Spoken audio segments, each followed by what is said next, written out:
ওই পাথরের কাছে গিয়ে দেখলাম পাকিস্তানিরা মোবাইল দিয়ে ছবি তুলতেছে। আমি জিজ্ঞাসা করলাম এখানে ছবি তুলে কেন? তারা আমাকে বলল যে এই যে পাথরে লাল দাগ দেখতেছো এটা তথাকথিত কোনো লাল রং না, আমার নবীকে তায়েফের তাগড়া তাগড়া যুবকের দলেরা পাথর মায়েরা রক্ত মুবারক জড়িয়েছে, ওই রক্ত মুবারকটা নিয়ে যেই পাথরটার মধ্যে হেলান দিয়া বসেছেন এই পাথরের লাল দাগগুলো আমার নবীর রক্ত মুবারক। আল্লাহু আকবার বলেন না কেন?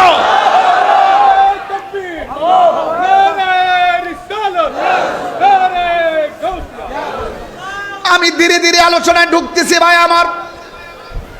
এ চট্টগ্রামের মানুষ একদম আদব রাখবেন, আদব। আপনি মনে করবেন না যে নবী মদিনাতে আছে। আমার নবীর ব্যাপারে আমার আল্লাহ বলছেন আন্নাবিয়্যু আউলা বিল মুমিনিনা মিন আনফুসিহিম, আমার নবী ঈমানদারের জানের চাইতে আরো নিকটে আছে না না?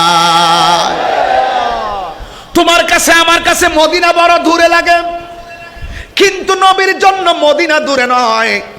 আমার নবী বলে আমি হাতের তালুর মধ্যে সব দেখতে পারি, কারণ এই পৃথিবীটা আমার আল্লাহ আমার কাছে সংকুচিত করে দিয়েছে, আমি সব দেখতে পারি। আমি সামনে যেমন দেখি পিছনে তেমন দেখি। তোমরা মুখে কি বলে আমি জানি, তোমাদের মনে কি ধারণা আছে সেটাও আমি জানি। নবীজিকে জানার ক্ষমতা দিয়েছে কে?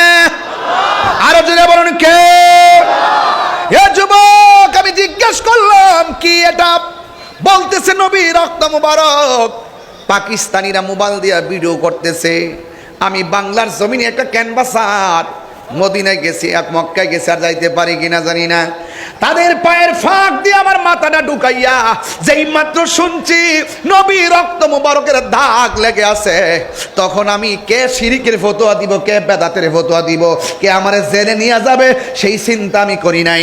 তাদের পায়ের ফাঁক দিয়ে যাইয়া ওই পাথরের ভিতরে জিহ্বা দিয়া চাটতে শুরু করলাম। চিৎকার মেরে কে আল্লাহু আকবার বলা যাবে না? হাত তুলে বলো আল্লাহু আকবার।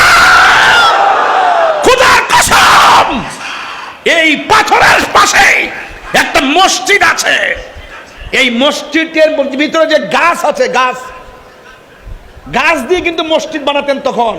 এখন দেখেছি গাছগুলো পুরা, এখনো গাছটি পুরা। জিজ্ঞেস করছিলাম এটা পুরা কেন? বলছিল শিয়ারা পুরাই দিছিল, এখানে পুরা অবস্থায় আছে এখনো।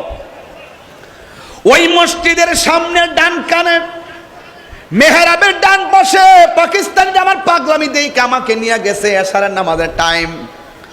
তখন আমারে নিয়ে বলতেছে একটু তাকাও। আমি তাকাইলাম, দেখলাম কার্পেটের কোনা দিয়া জায়গাটা ভিজা ভিজা অবস্থায়। আমি জিজ্ঞাসা করলাম সব দিকটা শুকনা, এই জায়গাটা কেন ভিজা? তখন তিনি আমারে বললেন আমার নবীরে পাথর দিয়ে যখন আঘাত করলো, নবী রক্ত মুবারক যখন ঝরলো, আল্লাহর হাবিব উম্মতের জন্য মসজিদে নামাজটা পড়া সেজদার মধ্যে গেছে। এই সেজদার মধ্যে, এই কোণার মধ্যে সেজদায় পড়া যে কেঁদেছেন, এখনো পর্যন্ত এই জায়গাটা ভিজা আছে। যে এই মাত্র আমি কথাটা শুনলাম, তখন মসজিদটা ঘুরে ঘুরে দেখলাম ঠিকই সব দিক দিয়ে একদম শুকনা।